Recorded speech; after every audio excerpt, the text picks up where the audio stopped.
everybody. Welcome to this briefing. At Empowering Cloud, we do a lot of product comparison. And one of the key things that comes up is different certifications the vendors have, what they mean, how important they are.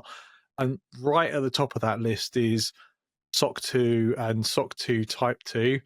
And this is something Steve is very familiar with, having just gone through the process at Numonix. So Steve, before we get stuck into it, maybe you could just introduce yourself and your role. Yeah, my name is Steve Jump. For my sins, I am a cyber risk governance advisor, which is a very short, complex way of saying I have broken so many things in cybersecurity over the years. I am really well qualified in helping other people to avoid making the same mistakes I have. And that is how I earn my living currently as the Chief Security Officer for Numonix. Awesome. I love that title. And it feels like, I mean, it's always been important, but certainly in the last 5 years, like with cloud platforms and some of the things we've seen, it's just become absolutely critical, these kind of different processes and standards. I guess before we get into it too much detail, you gave me a good understanding of kind of the certification landscape before. So how does that work? What is SOC 2? What is SOC 2 Type 2? That would be great to get into what that is to start off with. Okay, well, I'm going to answer that question, but I'm not going to go there in a straight line because SOC 2 is complicated. I'm going to start with the reasons why we need such attestations as SOC 2. So, speaking here from a Numonix perspective, we design systems to record privileged communication. So from the very first principles, we literally have secure recording, secure storage, secure access to maintain the privacy of privileged communications between our clients and their customers. So ultimately, we are working on the edge of spaces within industries that require some kind of proof that a communication has taken place. So I'm talking about customers that are in the banking, in the health, insurance, or government departments, where sometimes those calls are required for contractual purposes. Sometimes it's customers complaining about things that they really don't want anybody to know about, or the clients may not. And sometimes it's health matters where any conversation that can be linked to an individual is a privacy violation.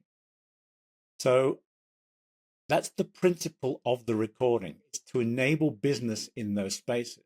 Now, as with all technology, for it to work, it has to be designed with a net objective in mind. And in our case, it is guaranteed privacy. Now, guaranteed privacy is easy when you're in sales and marketing. You just tell the technical guys to go on, make it happen, and please guarantee that it is private. So that's the fundamental. We have a product that has to be as private as our customers require. Yeah, and as you said, you're in with clients recording, you're in a particularly interesting area. Like everyone can say their solution needs to do this if they work with enterprise, but you are literally taking copies of internal, external recordings, customer data, patient data. So of all the requirements, this feels like one of the potentially riskier ones for an organization to trust you with that data. Whoa, it's a bit like juggling dynamite in a forest fire. If you know what you are doing, it's safe. But you have to be able to prove that you know what you are doing before anybody's going to let you try. Yeah. So with that principle inside. And everyone says they do, right? So how do we know? Because every vendor says they're great. So I guess this is where certification says comes that along. they do. Yes, absolutely. And seriously, none of our customers would come to us if we didn't say that we do. But the saying that we do is the easy part. Practically, we need to have designed something that is capable of meeting those objectives. So a little bit of what we do. We catch communications on behalf of our clients. It can be internal board meetings. It can be customer communication. It can be regulatory required contacts. It can be anything to do with the finance, medical, all those things. So we catch those recordings. Those recordings are delivered from whatever engine is being used by the customer, from an IP communications recording system, through Teams or something like that. It is then collected by our system over an encrypted channel, so nobody can reach it. That, by the way, is the easy part. And we make sure that it cannot be intercepted. It's encrypted properly in transit to come to us. Mm-hmm. It is then stored in an encrypted object. That encrypted storage object has to be done in such a way that only our client is able to ever see that data. And I emphasize that only our client can access that. It is encrypted to specific keys that are set up for the client. Even Numonix cannot read that data. And that's the vital point. We, as the service provider, you're holding it, but you can't make sense of it, essentially. Absolutely. Oh, that gives us all sorts of funky things, because there's lots of regulators who don't believe when we tell that story, but we have technical validated proof that we can't. Now, for our customers to believe this, they need to know that we know what we're doing. So we work with a variety of standards, because ultimately we play around with privacy and security. And I come from a cybersecurity background. We've adopted an information security management system, which is a framework for secure development and delivery, called ISO 27001.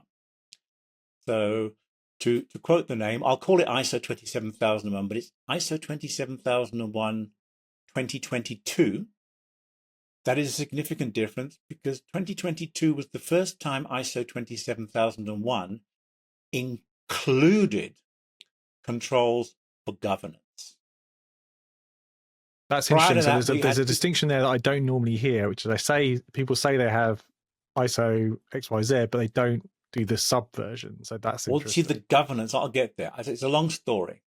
But engineering, qualification and competence and controls, yes, we can do that. That's what IT does. That's what information security does.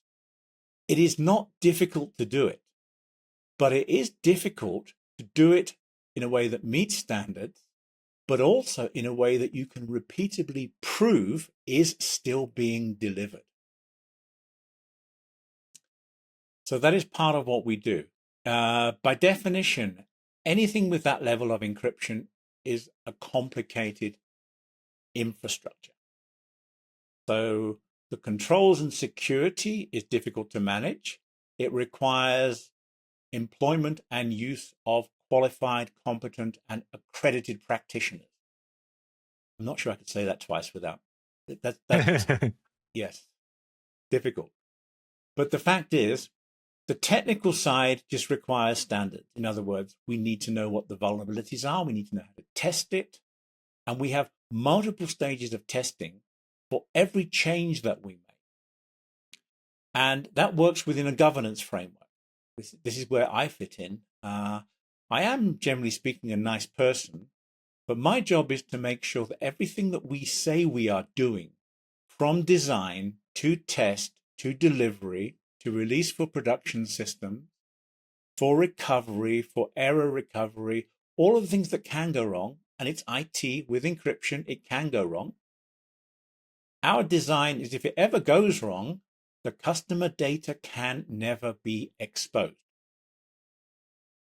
That's important, because ultimately what we are selling, the reason we charge a premium for our products, is the customer is buying trust from us that they struggle to reach and achieve with other products. Ultimately, that means we may look more expensive, but the fact is the customer is getting more than they need to meet their compliance. We fit into this space because every single one of our customers is coming to us because they work within their own industry governance frameworks. It's called third-party management. We are a provider of a service to highly regulated businesses. They must each prove to their own internal compliance and their government regulators and industry regulators that everything that they are doing with their outsourced services and the products they're using, and Numonix is one of those services, that it is equal or better protected than their own internal standards. So that's the governance framework. And they will be audited at least once a year. In some industries, it's every quarter, to prove that they are not missing the ball and that everything they say they are supposed to be doing to maintain their license is being met. If they fail to do that, they can lose their license to operate. So this is very serious business we're talking about. So we design our products to work in that environment, that they will be safe to use, they will be secure, and they will allow our customers to prove, or rather our clients to prove, that their customers' information is protected at or better than the levels required in their own industry. Now, that brings us back to our design process. They are complicated. We have to check the validity of the code. We have to check the validity of the people writing the code for us. That's part of our process. And the entire framework for that is, as I mentioned, ISO 27001, which is an information security management system. Long and short is there are a lot of individual controls that need to be in place. Some technical, some management, some audit, some validation, but they all have to come together. And it is a lot of work to do that. Now, anybody who needs to do business with a company such as ours will often ask us, please prove that you can do what you say you are doing. Now, that normal exercise can be 40 or 50 hours of validation. So that is not something we would normally want to do. It's not something many customers want to do themselves because it's time and money. But the simple fact, if you are in this business, you need proof. So for that, we employ somebody who is an accredited, how should we say, legally attributable organization to perform that attestation, to check that everything we are doing is as valid as we claim, and to regularly update that attestation, which we will provide that to our primary clients. Now, that process itself is the 40 or 50 hours of in-depth investigation, and its standard of compliance, SOC 2, which is often in the financial businesses and industry, it's an external validation of things that are happening. So we have a specific class, SOC 2 Type 2, means it's not our entire business. It is the development process, and our Type 2 is for privacy and security. We are relating it not to our entire business, but to a product that we are providing. So we have a SOC 2 Type 2 attestation for privacy and security for our recording products. And this is great. So now we've got the ISO 27001 is the international standards body. So that's the framework for security. Yeah, and you to get that, you go through a process and get audited and approved. Is that right? We still need to be certified to that process, but that process is primarily, it's renewable every 3 years. There are checkpoints in the middle, so annual, biannual, and then the tertiary one is a complete recertification. But those very much are point-in-time assessments to maintain your certification. So don't get me wrong, achieving an ISO 27001 certification is no mean feat. Excuse me. It takes a lot of effort. But that level of work isn't something you want to be repeating all the time. But our primary clients need proof that we don't just do this once every 3 years in some mad panic. To get the badge. They need, well, look, don't get me wrong. Achieving that badge is something to be proud of. I've done it quite a few times in my career. And it is literally like, I'm not saying I'm good enough to win at a marathon, but it's like placing at a marathon. It is that much effort and is something we should laud, and we should encourage companies to do it. Mm-hmm.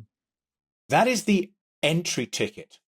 Without that, we don't have a basis for providing a trusted product. But now we need to convince our clients, and they need to convince their own auditors that they are dealing with a company that has this.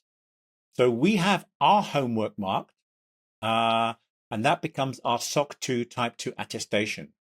Somebody else comes in and checks us, and with intermediate levels and testing, that we aren't just doing what we say we need to do to get our ISO certification. We have a set of processes that are actively being managed. So we have proof that the monthly, the quarterly, the biannual testing is taking place. And because it's active, and this is the world with complex IT, it is never going to be perfect. Things will go wrong. If you ever read one of these certifications and they say nothing has gone wrong, I get quite suspicious. I'm not saying it's impossible. It perhaps is something that I'm not seems improbable, doesn't it, at the speed of cloud? Well, however, have you ever known someone with an IT system that never went wrong? The reality is things will break. Yeah. And it's always interesting, isn't it? If nothing's ever gone wrong, then you probably just haven't noticed things have gone wrong. like that's yes, and that's not a good excuse. Yeah. So, you mentioned that we need to be careful how we spread our SOC 2 attestation, because it practically is our dirty laundry. Yeah. So this is interesting, right? Just to level set on this. So, obviously, I do a lot of comparison of vendors. It's a big conversation. And the ISO 27001, you get a certificate. Like, it's pretty easy to access. Most people have some kind of link on their website. I believe there's a way I can independently validate that. SOC 2 is quite different, isn't it? So, getting your ISO certification, that's table stakes. That means you are allowed to play. Mm. But it doesn't automatically mean you have all the rules in place. So you can validate it. We have a certification. We put that up on our website, and you can check, and it will say this certificate was issued to Numonix on this date, and it is valid for this period. So it needs to be valid, and there is no excuse for it not being valid, because we know we have to do work in the background to maintain it. It's a cost of running our business. No secrets there. To be certified, you have to have the people that you can trust to build the certification, and qualified people, as we all know, don't come cheap. Proving the certification, testing it, it's all part of doing business. So it's is that ISO certification against the product, the infrastructure, the company, or can it be any of the above? What are you certifying at that point? It's a little bit of all of that. We define ISO 27001 has a scope. So Numonix being a cloud software as a service provider, we don't have any premises. We don't operate our own data centers. In some ways that makes it easy, but we now have to get proof. We are mostly built through the Microsoft Azure framework. You'll be pleased to know Microsoft does maintain a SOC 2 Type 2 certification, and we build a layer on top of that. Mm-hmm. It's basically it's a chain of trust. So we rely on an awful lot of that, but we are writing our own software. We're testing our own software. We have our own service framework. We have our own availability measurements, our own reliability, our own business continuity. These are all essential parts of the ISO 27001 certification. We have the rules. You make a good, sorry to jump in, you make a good point there, because I do see solutions sometimes saying they're built on Azure, so they're SOC 2, which obviously is not correct. It's like, well, Azure is SOC 2, that doesn't mean you're SOC 2. You're using a SOC 2 Let's supplier. just say, I will stretch reality. Let us claim that Microsoft Azure is the Formula One race car. Great. But without a Formula One certified driver, your mileage may vary. Mm-hmm. So we need Microsoft to have SOC 2 to prove that their data center is qualified for us to put a SOC 2 attested product on. You don't need it, but we are selling trust and privacy. For us, it's crucial. Yeah. Now, for anybody who is buying that trust and privacy-based product from us, they need to know that we are certified with our ISO 27001, which means it's a list. Do we know what we need to do? Have we done it? So we choose that scope to be software development, design, testing. There is business continuity, there's recovery, there's incident response, all of the things you would expect in a secure, aware business. ISO 27001 gives us a set of controls that we are using, and we have them. And the certificate says, yes, we have it. Right. That's the starting point. Yeah. We now have that same certification with the scope, but we now have an external business-focused assessor. There are probably more lawyers involved and legal representation in our SOC 2 validation organization than in our ISO validation company, because they are reading the small print. What is required? What have we sold? What have we committed to our customers? And they come back and they interpret our performance. Are we meeting those expected deliveries? They look at our policies. They look at our service level agreement. They look at our time to repair. If we find a vulnerability at a certain level, we have so long in our own policies that have been assessed under ISO 27001 that they are checking that we are meeting our own policies. And we're actually pretty good at that. I wouldn't say we're perfect, but we haven't had any black marks, shall we say. Mm-hmm. So our SOC 2 Type 2 attestation is somebody looking under the cover, checking we have those processes. Are they in use? Yes. When we meet the exceptions, are they being managed within our own specified timetable, termination, and quality requirements using our change management system and our processes? So for us to receive a continued SOC 2 Type 2 attestation, it means that all of the processes that we have to have had to obtain an ISO 27001 certification are not just present, they are actively being used, complied with, and when there are issues that we haven't quite met them, they are being resolved in a way that doesn't jeopardize our primary customer interaction. In other words, that certification is a badge to our customers to say, you can trust Numonix because what they are doing is what they say they are doing. And here is a list of how they have met that for the last 12 months. And the type 2 versus type 1 is important there, isn't it? Because type 1 is, again, point in time, and type 2 is continuous. Have I got that right? Pretty much, yes. A type 1 is a bit like your ISO 27001. It's a one-off snapshot. Yeah. Don't get me wrong. That is also, in certain industries, perfectly fine because it is not a trivial attestation to obtain. Yeah. I mean, seriously, everything you said you are doing is being examined. It's like a non-stop interrogation. We go for the SOC 2 Type 2 because it provides a report that puts everything we are doing under the spotlight. And that's one reason why we don't put our SOC 2 Type 2 in a public space. Because you could, let's just say if you had an interesting perspective on making us look good or bad, we are not perfect.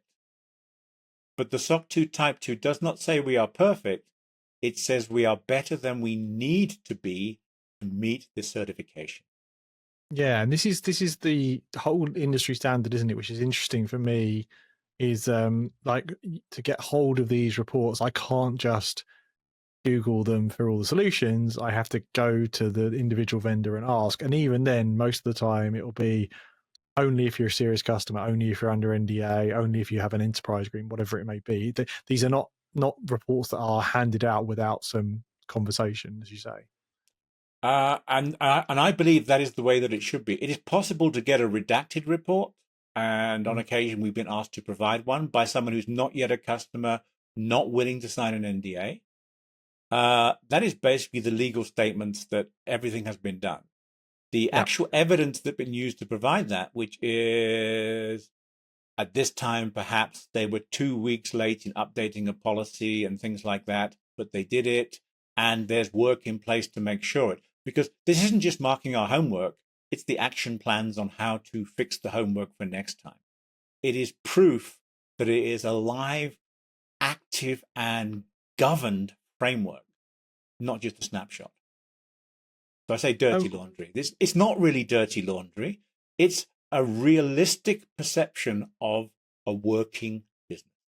Yeah, that's good to understand. It helps to provide the context of why the website for anybody solution, not just Numonix, that has it, will say SOC 2 type 2. And it's important if they don't say type 1 or type 2 to understand which of those it is. But then you're not just going to click and download the report arbitrarily. I've tried this with a couple of different solutions, and it always ends up in a conversation about, well, who are you? What do you want it for? So yeah, it seems to be the standard, as you say, that the companies will talk about having it, but it's a serious conversation to see it. Maybe redacted is an interesting opportunity. I hadn't thought about that. Given your position, Tom, as I'd say, a member of the Fifth Estate, technically you have a press badge. Sharing confidential internal information would need to be done with an NDA, which you probably would be loath to sign. Yeah, I mean, I do have NDAs with different vendors, so that's not so much of a problem. But it's interesting. But the I can principle completely is there. understand why the vendors wouldn't want to necessarily do it. But this is where customers is interesting, because I'm increasingly seeing those types of certifications become table stakes for the conversation. So the first round of assessment is, before we even get to features, do you have this, and this? And increasingly SOC 2 type 2, as you said, in finance, in healthcare, is becoming a kind of a benchmark for your credible solution. If I might provide a parallel view, practically everyone in business needs to confirm that their supply chain is not letting them down. Now, a lot of companies still have what I call spreadsheet governance. They will send through a questionnaire, and sometimes I'm the recipient of those, with 150 or 200 questions. Yep. And they're trying to repeat a baby ISO 27001 attestation. Now, it's an unqualified, unwarranted spreadsheet. It offers them very little value. My communication with them generally is, if you really wish to have that faith from us, please proceed to that NDA level, and we will provide you with that SOC 2 attestation, which goes so far beyond your spreadsheet that you are guaranteed to be providing better proof for your own compliance than an internal spreadsheet can do. And some people enjoy that, and some people aren't prepared to go. So sometimes we meet that spreadsheet barrier. The interesting part is that the reduction in your own efforts for obtaining a SOC 2 Type 2 attestation from a potential supplier takes you an awful lot less time. It is far cheaper for you to manage, and the quality is so far ahead that in terms of business value, it's a no-brainer. But we sometimes struggle to get our customers to appreciate that if you want to be a customer, this means your regulatory framework is met, guaranteed automatically. Yeah. And a spreadsheet, one, it's extra work. We'll always respond to a spreadsheet, but we can provide you with a SOC 2 normally within 48 hours of an NDA. Completing a spreadsheet will take us 3 or 4 weeks. And that's just because our business is writing software. It's the compliance is being used where it's needed. Yeah, and I've started to see that I've been through my own side of those spreadsheet processes when I was kind of consulting, and it's a lot of them are like complete these 6 pages, or if you've got SOC 2, bypass sections 1 to 8 and complete 9 and 10, that kind of thing. So I have seen some organizations respect that is equivalent to answering this crazy amount of questions. It is not the majority. So as I said, I work as an independent consultant with many companies such as that, and I try and encourage governance that matters, not governance just because you need to tick, we are governed. If you're going to spend the money on governance, get business value from it.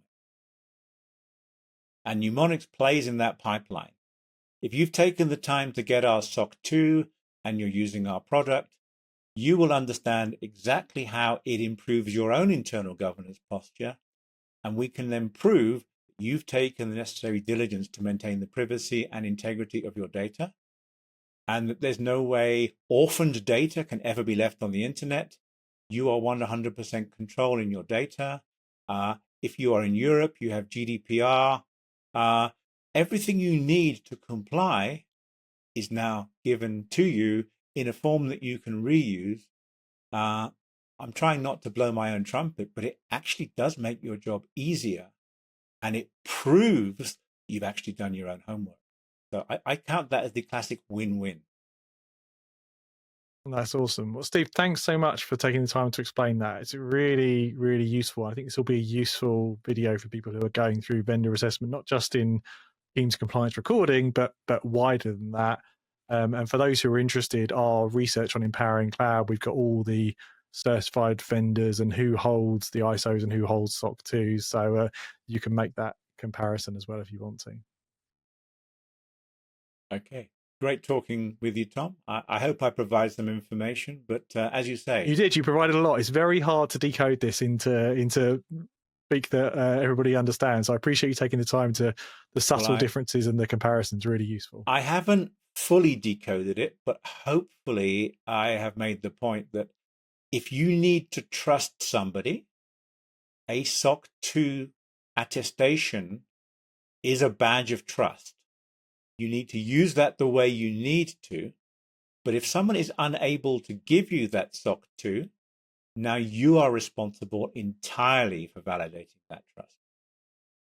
And sometimes that's not a place you want to be when your boss asks, do you know if we can trust this supplier? Yeah, I'd much rather outsource that problem to somebody else to verify. I agree. Awesome. Well, thanks so much, Steve. Appreciate you joining the show. Thank you, Tom. Been fun.